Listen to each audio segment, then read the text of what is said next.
You are now tuned into the sounds of Big Nate Sports Talk. It's on all the time, anytime.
You are now tuned in to Big Nate Sports Talk, the show that's on all the time, anytime. Be sure to like, comment, and subscribe for all content. And now, ladies and gentlemen, your host, Nathan Snell. Bring your sports game with Big Nate Sports Talk.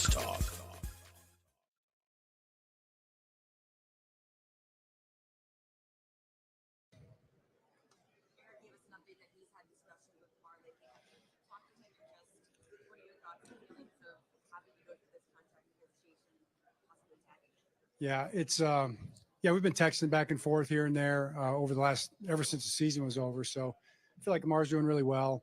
It's just what it is, part of the business. You know, it's what you expect when you have a great quarterback, when you make a great decision in the draft, you know, and I think Lamar has done a great job in terms of developing as a quarterback and winning football games and competing and doing all the things that he does. I feel like we've done a great job in terms of bringing out the best in Lamar over the years. And it's just evident in the way he plays, you know. And so he's my quarterback. He's my guy. I love him. And as a coach, I'm looking forward to seeing it get done. But it's not easy, you know. It's never easy. It's the business part of it. So, but I'm really hopeful and excited, fervently hopeful, and can't wait for it to get done. Not very much, you know, as little as possible, for sure. I mean, our plans are for Lamar. One of the things we did, and I think some of it was written about, but we had all these went through a process with the offensive coordinator position. We interviewed 14 candidates. We had 21 different interviews. They were extensive interviews on Zoom and in person. And of course, that comes up, you know, because we're talking about how we're going to build an offense. And all those interviews were based on Lamar being the quarterback. If Lamar's the quarterback, how are we going to build the offense? So that's the direction that we're planning for. Hey, John, to that end, there's a report that Lamar didn't have any input, per se, into your selection as an offensive coordinator. What's your take on whether or not he should? Yeah. Well, I mean, that's not black and white. You know what I mean? What does that mean exactly? I've heard different words about it. Lamar and I had a great conversation after the season about every aspect of our offense. Lamar is, I mean, it matters to him. You know, he wants to be involved in the wide receivers. He wants to be involved in the offensive line. He wants to be involved in the scheme. He wants to be a part of the best offense in football. There's no doubt about it. So we talked extensively the week after the season, that Wednesday or Thursday or whenever it was. And after that, it was all by text back and forth. It's a fast moving process, as you know. There's no way any one person besides the coach, me doing the interviews. I'm the only one that can be fully involved in every interview and do all the interviews. You're not going to have anybody involved with everything. And certainly not a player who's, you know, preparing to play football, but you do the best you can with that. I did the best I could with that. I think we all did. People like Anthony Weaver, who led the committee, was amazing in the whole process.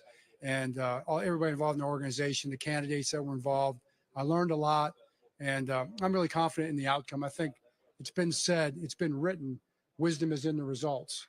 And I'm pretty fired up about the results of that search.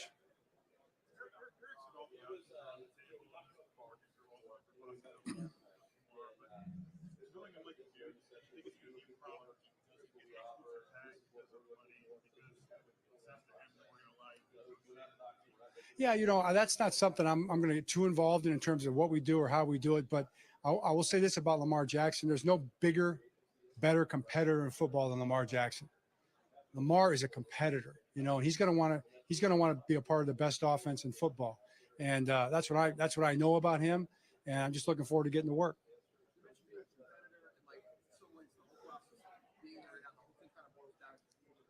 Yeah. He was injured. Yeah.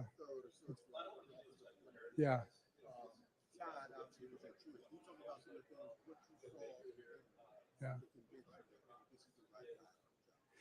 Yeah. Yeah. Everybody brings something to the table. And so many of these guys, I mean, what I found out, Cliff, is there's so many great coaches in football right now. And that's kind of like get you fired up I'm a career professional football coach. And so that got me fired up. But Todd was unique for us. I think he's unique for Lamar, and he's unique for our offense and where we want to go and kind of our style. He wasn't kind of locked into a system quite as much. He's been in every kind of system. He's coached at every level. He's run the ball. He's thrown the ball. He's protected different ways. He's played with four and five wide receivers. He's had running backs. He's played with tight ends. He's kind of done everything, He's played fast. He's played out of the huddle. All those things I thought were things that we're going to want to do going forward. So, I'm excited about him. We've already started building the offense, and can't wait to get back to work after we get back from the combine on that.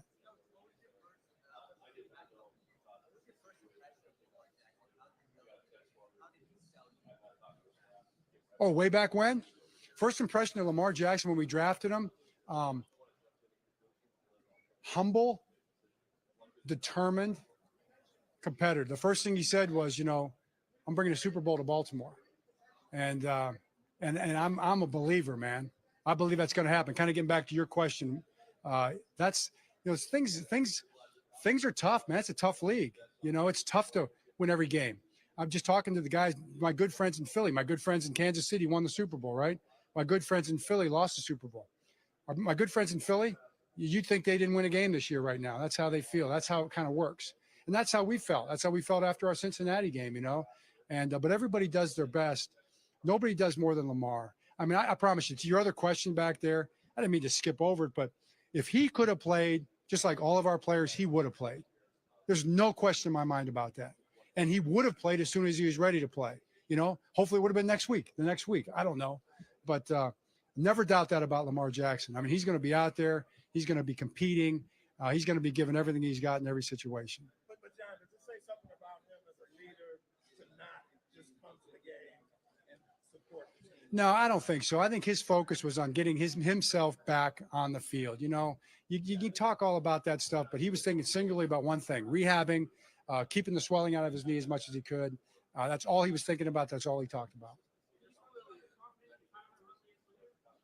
Oh, yeah, Tyler's a great leader. The guys love him. He's a competitor. They believe in him. I love Tyler. He's a young, developing quarterback. He's another competitor. He's one of our guys. So he's got a great future.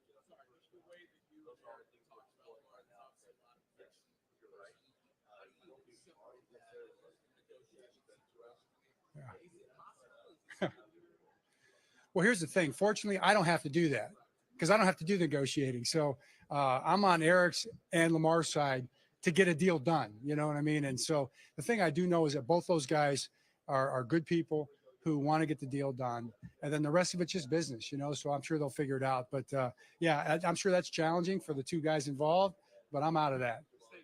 I'm for the Ravens, and I'm for Lamar and Eric and us together. We're a team.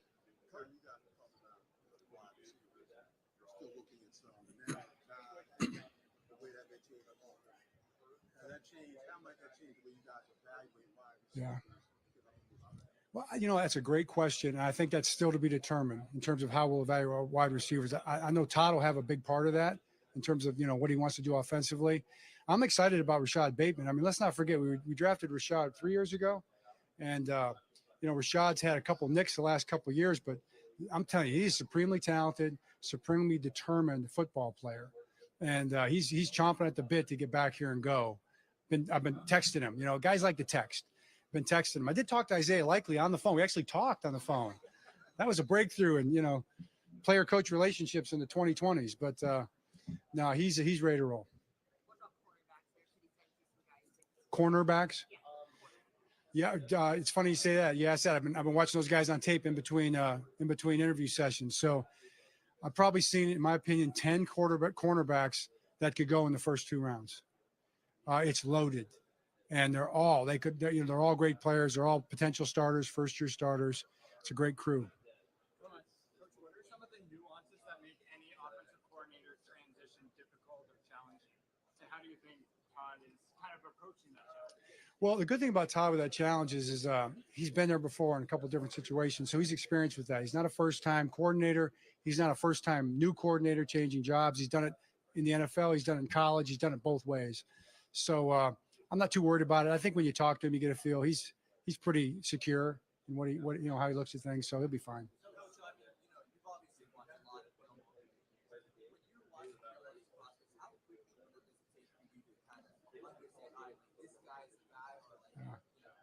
It's a good question. How quickly does it take to determine a guy? You got to be careful not to do it too quickly, because you can definitely make up your mind. Then you get like a little bias, to your first opinion, and you don't want to do that, because sometimes the more tape you watch, it can definitely sway what you think. So you usually know pretty quickly, but you got to watch it all. It's a good question. Tampa Bay. Dave was a guy that we didn't know anything about. Talked to Coach Carroll about David, and Coach Carroll really just gave a great recommendation in terms of who he was. And I would say it was all that Coach Carroll said and more. He's a great guy. He's a very likable guy, a good family man, a strong faith person. But man, his command of the offense, not just the offense they ran in Seattle, but the one that they've run for the last 10 years, and then his ability to deal with quarterbacks, I just thought was off the charts. But he's going to do a good job.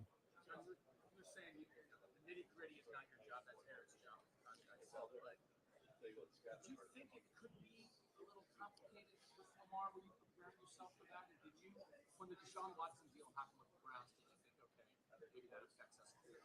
Yeah, I probably didn't as much. I wasn't thinking so much about those ramifications. I just felt like and put my trust in the fact that, we want Lamar and Lamar wants to be a Raven. And in the end, that's going to work itself out in my mind, and then you just let Providence do its work. You let Providence do its good work.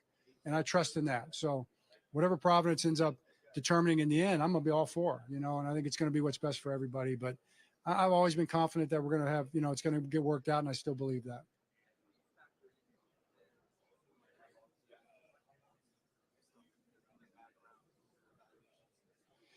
Do we factor for the draft? I think the scouts do that. The scouts will factor that in, and they'll talk to us about it. My interest is going to be, does he have a good heart? And that's, obviously that's hard to define, but, bottom line, does he treat people the right way? Does he respect other people? Is he fundamentally humble? And then, but you still want confident. We still want competitors. We still want very tough, persistent, resilient people. And then, what's their football character as well? I mean, are they tough? Do they like football? Do they like meetings? Do they want to lift weights? Do they want to practice hard? Are they into it? When they drive home at night, are they thinking about football? When they drive it in the morning, are they thinking about football? Because I am all the time. And you want the people around you to feel the same way. So that's kind of what we look for in players. Probably because he's that kind of guy we just talked about. I mean, he thinks football all the time, and he's our kind of guy. I don't know. We talked to one of the receivers yesterday, and he played football since he was 4. And it's the only sport he played, and he's pretty good at it. So yeah, you usually like multi-sport guys though too. So football players come in all shapes and sizes. Really, they really do. It's just kind of different than other sports.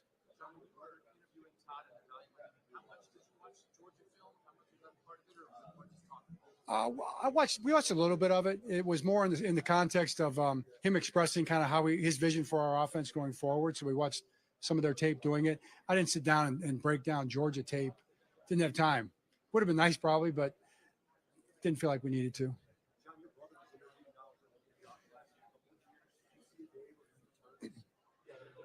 I don't know. I feel like, again, he's talking about Providence doing its good work. I think he's really good about that. Talk about make no oath for the future. I think he's honest about that. That's probably the difference with him and all these other guys who, act like they're not, they're not open about opportunities that come along. Jim's open about it. I think his players respect that. His coaches respect that, and he's just an open book, man. He's a fun guy to be around. I saw some of the Michigan guys here. They just laugh about, how fun it is to play there and what a good guy he is. So, I think he's at Michigan for life probably. But then again, maybe God's got other plans. So we'll see. Can you be too honest? That's a really good question. It's a deep question. It's a whole lot of honesty involved there, right? I think that's a good question for the philosophers, Anything else?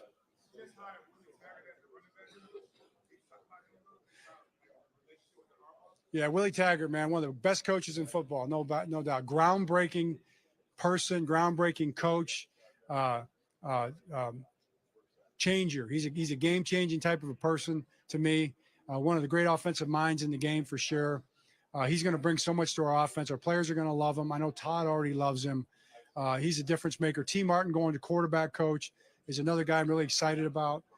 Just not from the standpoint just of change, but the standpoint that I think T's been preparing for this for his whole life. T's a quarterback guy. He played the position, studies the position. And I can tell you this, when we interviewed him for it, he blew us out of the water with it. So we're still looking for a receiver coach. We're still looking for a safeties coach. Could even be guys on the staff presently. We're just looking at all options. We're taking our time.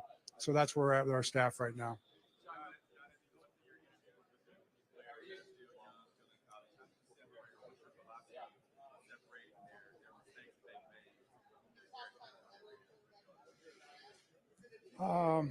What's interesting is very few guys have too many issues. I can remember starting off 25 years ago, and half the guys had really pretty kind of legitimate issues. Like nowadays, they'd be blow up issues. Everybody be talking about them. College it's tough to get through college nowadays. There's a lot of scrutiny, social media, cameras, phones everywhere.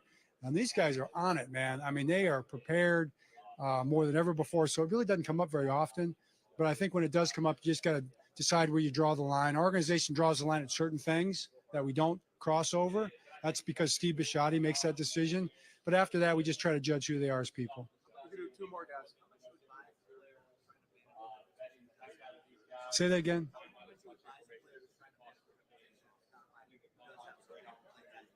I would advise the player to be 100% honest. That's what I would say.